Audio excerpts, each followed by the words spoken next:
Syria में surgical strike का video सामने आया है।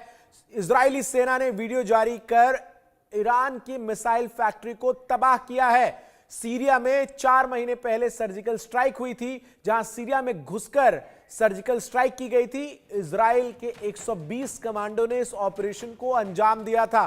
तो ये बड़ी खबर आपको बता रहा हूं जो सामने आ रही है, जहां इजरायली वायुसेना ने सीरिया में 4 महीने पहले की सर्जिकल स्ट्राइक का वीडियो जारी कर दिया है। इजरायली वायुसेना के 120 एलीट कमांडो की एक स्पेशल यूनिट ने 8 सितंबर 2024 को सीरिया में 200 किलोमीटर घुसकर यह कार्रवाई की है और ईरान की मिसाइल फैक्ट्री को तबाह किया था।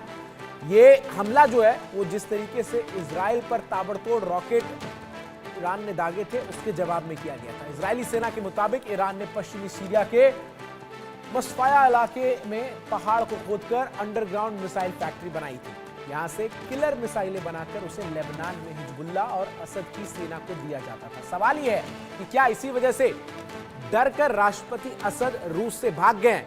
क्योंकि इजराइल की पोटेंशियल क्या है ये तो राष्ट्रपति असद से लेकर ईरान और रूस के राष्ट्रपति तक जानते हैं, और इसीलिए राष्ट्रपति असद जो है वो सीरिया छोड़कर अब मॉस्को में शरण ले चुके हैं। लेकिन ये वीडियो जो आपको हम दिखा रहे हैं, ये वीडियो इजराइल की तरफ से जारी किया गया है और किस तरीके से जो फैक्ट्री है उसको निशाना बनाया गया है, इस वीडियो में साफ तौर पर देखा जा सकता है। सोडी सर हमारे साथ लगातार बने हुए हैं, तीनों मेहमान हमारे साथ बने हुए हैं, और ये बड़ी खबर जो आई है जहां वीडियो जारी कर दिया गया। सोडी सर, जिस तरीके से जब ईरान ने हमला किया इजराइल पर, तो ये एंटिसिपेटेड था कि इजराइल जो है वो फाइट बैक करेगा, लेकिन इजराइल ने वैसे हमले नहीं किए जैसे उम्मीद थी, बल्कि pin pointed attack on nuclear facility जो ईरान में है उस पर किया, और अब उसका वीडियो भी जारी किया, यानी हमला किया और उसको ओन भी किया। चंदन जी देखिए, 7 दिसंबर रात तक पूरी दुनिया बिजी थी इजराइल हमास युद्ध पे, और पूरा जो दुनिया की नजर थी वो मिडिल ईस्ट पे बनी हुई थी, इजराइल और उसके एक दो पड़ोसी देशों पे, चाहे लेबनान हो चाहे ये हमास हो गाजा पट्टी में। लेकिन इजराइल एक बेहतरीन फौज तो मानी जाती है, उसने ऐसा ऑपरेशन प्लान किया था पिछले कुछ महीने से जिसको ना दुनिया की भनक लगी, ना दुनिया के किसी मीडिया हाउस ने उस पर ज्यादा कवरेज की। और जब 8 दिसंबर सवेरे असद को सीरिया छोड़ के भागना पड़ा, तब ये सारी चीजें सामने आई कि इजराइल ने कितनी खूबी के साथ असद का पतन तो किया, और जिस तरह से उसने सीरिया में कई ऐसे ठिकानों को बर्बाद किया जिसकी वजह से असद को ये रियलाइज हो गया कि अब उसका सत्ता में रहना मुश्किल है, उसके पास कोई ऑप्शन नहीं था बजाय सीरिया छोड़ के भागने के। चंदन जी, पिछले साल तक जब हमास ने इजराइल पे हमला किया, उसके बाद जिस तरह से इजरायली सेना को कई जगह पे असफलता मिलती रही, लग रहा था कि इजरायली सेना का वो जो तीव्रपंथी है वो कम हो चुकी है और शायद अब वो इतनी सक्षम सेना नहीं रही है। लेकिन जिस तरह से इजराइल ने सीरिया पे वार किए, जिस तरह से अब खुलासे के करके सामने आ रहे हैं, वाकई में ये एक बार फिर मानना पड़ेगा कि जैसे पहले इजराइल की सेना दुनिया की अव्वल सेनाओं में से मानी जाती थी, अभी भी वही है। और अब मिडिल ईस्ट में जिस तरह से इजराइल का और अमेरिका का जो एक वर्चस्व बढ़ चुका है, जो कि हमें लग रहा था कुछ समय तक उनका जो ये होल्ड है वो कम हो रही है, लेकिन अब मिडिल ईस्ट में 2 ही बड़े प्लेयर्स हैं, वो है इजराइल और उसके साथ है अमेरिका। बिल्कुल, और जिस तरीके से इजराइल ने हमला किया माथुर सर, ये एंटिसिपेटेड था कि इजराइल जवाब तो देगा, लेकिन जिस पिन पॉइंटेड तरीके से यह हमला किया गया, जिसका वीडियो हम दर्शकों को दिखा भी रहे, कैसे 120 कमांडो जो है वो न्यूक्लियर फैसिलिटी के अंदर जाते हैं और पूरी फैसिलिटी को तबाह कर देते हैं। अब तक तो ये अंदाजा लगाया जा रहा था कि ड्रोन से या फिर मिसाइल से अटैक किया गया है, लेकिन ये तो बाकायदा एक सर्जिकल स्ट्राइक है जिसको अब इजराइल के फोर्सेस ने ओन कर लिया है। देखिए चंदन, मैं आपका और दर्शकों का ध्यान रेड ऑन एंटीबी पर ले जाना चाहूंगा।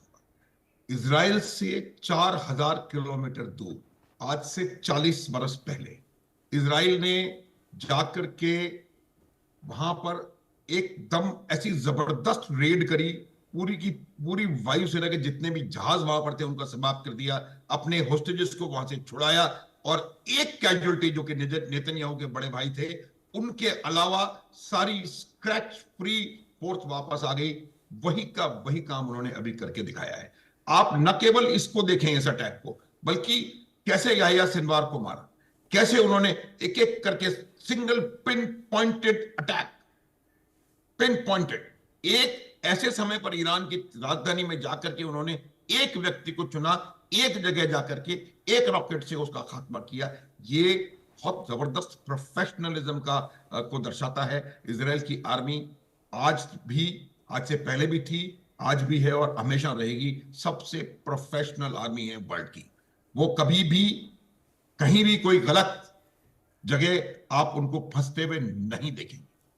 हर जगह उन्होंने, चाहे वो कोई भी हो, आज अभी के युद्धों में जो आपको याद हैं और पुराने युद्धों में, ऐसे थोड़ी होता है कि आप पूरे चारों तरफ से 11 देशों से घिरे हुए हैं। 11 देशों में इसलिए बोलता हूं कि मोरक्को और लिबिया और इनको भी शामिल आप करें तो उन मुस्लिम देशों से घिरे हुए हैं। एक छोटा सा देश आप हैं और आपने उनको पिछले 70-80 साल से उनके नाक में दम कर रखा है। ये एक बहुत बड़ी प्रोफेशनल आर्मी का और एक बहुत जबरदस्त जो आपका आपका जो आपके जो फाइटिंग स्पिरिट है, विल टू किल, उसका उदाहरण है। ये बात आप मान लें कि इजराइल कहीं भी जाकर किसी को भी कभी भी असैसिनेट करने में या उसको एलिमिनेट करने में पूरी तरह से सक्षम है। अगर वो चाहे तो असद साहब को मॉस्को में भी जाकर के उनका अपना रास्ता दिखा सकते हैं। तो ये एक बहुत बड़ी ताकत है इजराइल की, और शायद वही वजह है कि आज भी वो गाजा में भी हैं, हिजबुल्लाह के खिलाफ भी हैं, हूती के खिलाफ भी हैं, सीरिया में हमला कर रहे हैं। सीरिया में हमले करने के 2 वजह और हैं, ये बात हमको समझने की आवश्यकता है।